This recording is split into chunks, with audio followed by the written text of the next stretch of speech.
Bonjour à tous, dans cette vidéo je vais vous montrer un top 10 des braqueurs les plus cons de l'histoire du crime. Allez, c'est parti. On commence sans plus tarder avec ceux qui n'avaient pas de cagoule dans leur placard. Et ils ont misé sur des marqueurs indélébiles pour qu'on ne le reconnaisse pas. Matthew, Mike Kenny et Joy Miller ont foiré leur braquage, mais ils entrent au panthéon des champions de l'année. Numéro 2, celui qui n'a pas de cagoule et encore moins de feutre. Heureusement, il y a le ruban adhésif. Numéro 3, celui qui n'a clairement pas les triples pour ce genre d'activité. Nous sommes dans la ville de Swansea, dans le Massachusetts. Un braqueur demande à l'employé de caisse de l'argent et quand elle lui répond qu'il n'y en a pas, le braqueur s'évanouit. La police l'a trouvé inanimé et a certainement dû lui expliquer que ce genre de job, ça n'était pas vraiment pour lui. Numéro 4, celui qui a les mains moites. Ou qui a trop savonné son arme avant de venir. Ça arrive même au meilleur braqueur. Cette personne, a fait glisser son arme juste devant le caissier. Numéro 5, celui qui est bien trop moderne. Un braquage, ça consiste à réclamer un sac de billets dans une banque. Pas de forcer un employé de banque à faire un virement électronique sur son compte en lui demandant un couteau sous la gorge, comme le fit le dénommé Paul Neaverson, 61 ans, qui a donné ses coordonnées bancaires à un agent d'accueil pour effectuer cette opération. Et comme il n'était pas assez con, il a retenté sa chance dans une agence HSBC sans mettre plus loin. Numéro 6, celui qui est un peu trop réseaux sociaux. C'était en septembre dernier. John Morgan.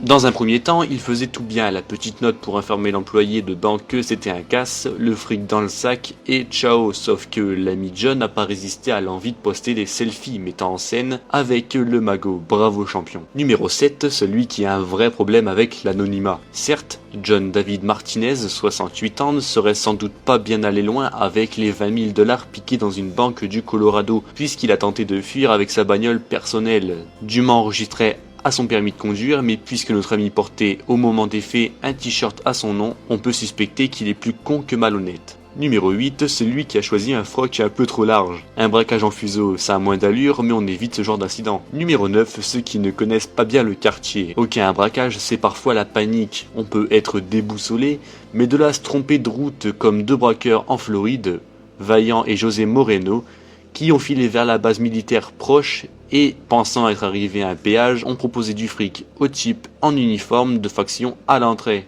Et numéro 10, celui qui a un sérieux manque de charisme. Ah bon? Ok, salut alors. Cette personne voulait braquer, tandis que manque de charisme, elle est partie. Voilà, cette vidéo touche à sa fin, j'espère qu'elle vous aura plu. Si c'est le cas, n'hésitez surtout pas à me le faire savoir en lâchant un gros pouce bleu ou en laissant un commentaire un peu plus bas. Moi je vous dis à la prochaine, d'ici là portez-vous bien. Ciao!